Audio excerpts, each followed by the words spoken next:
Governor Josh Stein visited Machine Specialties, Inc. here in Whitsett to announce that North Carolina has been named the #1 state in the country for workforce development. Christine, this is the district at West Market Street. It's a studio dorm style apartment complex that has been condemned by the city of Greensboro. The assistant city manager tells me that there were major electrical issues that made it unsafe for residents who are concerned about the short notice that they have to evacuate.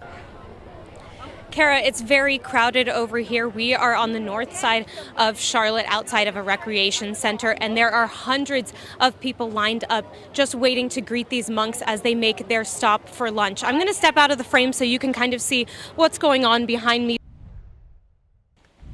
The area where I'm standing used to be the only private path to Philip Young's house, but tonight all that remains is a giant hole. Take a look at the road. It's completely washed away. I might only be 5'4", but this troll behind me is more than 16 feet tall. Meet Little Sally, the Triad's first giant troll made completely out of reclaimed wood. Lindsay, today marked the first day of class for North Forsyth students after their classmate, 16-year-old Cameron Graham, was killed in a stabbing on campus on Tuesday. The district attorney says that it was accidental and that no charges will be filed. There's been an outpouring of support for these students who are still navigating exactly what it means to be Viking strong.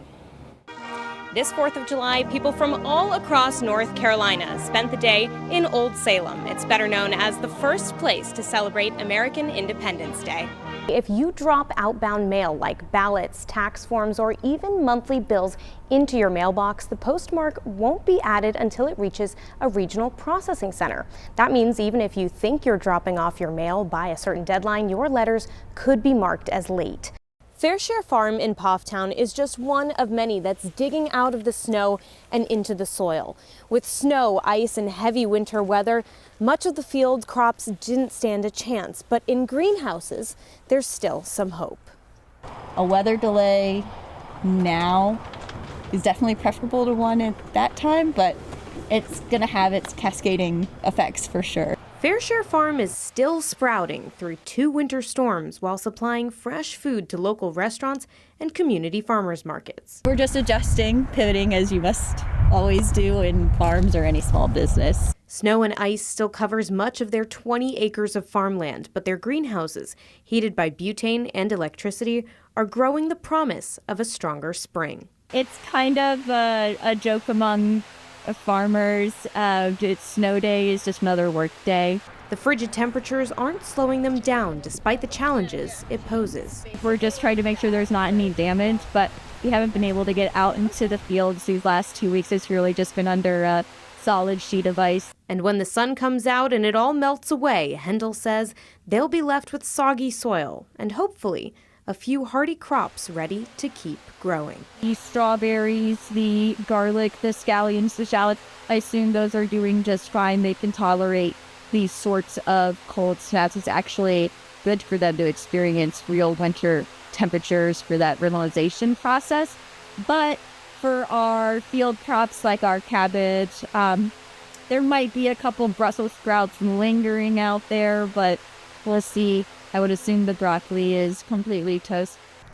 Hendel says that they will continue to monitor weather conditions and begin preparing their fields for spring once all of the ice melts away. In Forsyth County, Serra Sowers, WXII 12 News. Lainey, thank you. In 12 Investigates, a Winston-Salem man is sharing his story tonight after police approached his home with guns drawn. He says he was put in handcuffs and let go after officers realized they had the wrong guy. Our Serra Sowers joins us in studio, and she has this exclusive interview and the demand for answers tonight. Sarah. Jatai Fluid says he, his brother, and his uncle were all placed in handcuffs after Winston-Salem police officers approached their front door on Tuesday.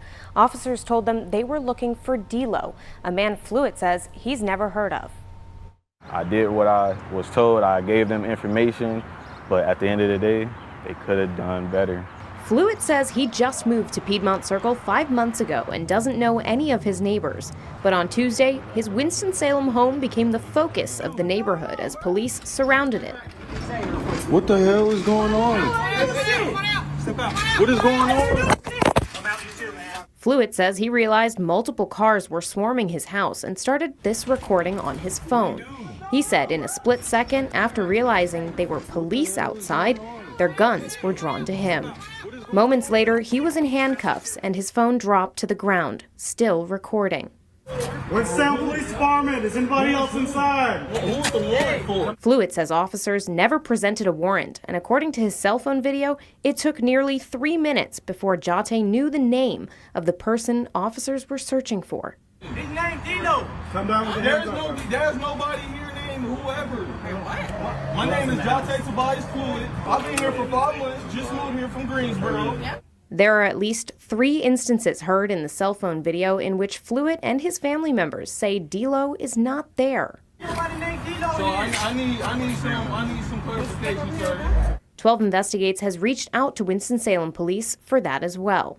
We asked if this is in relation to the homicide investigation involving D'Angelo Scales.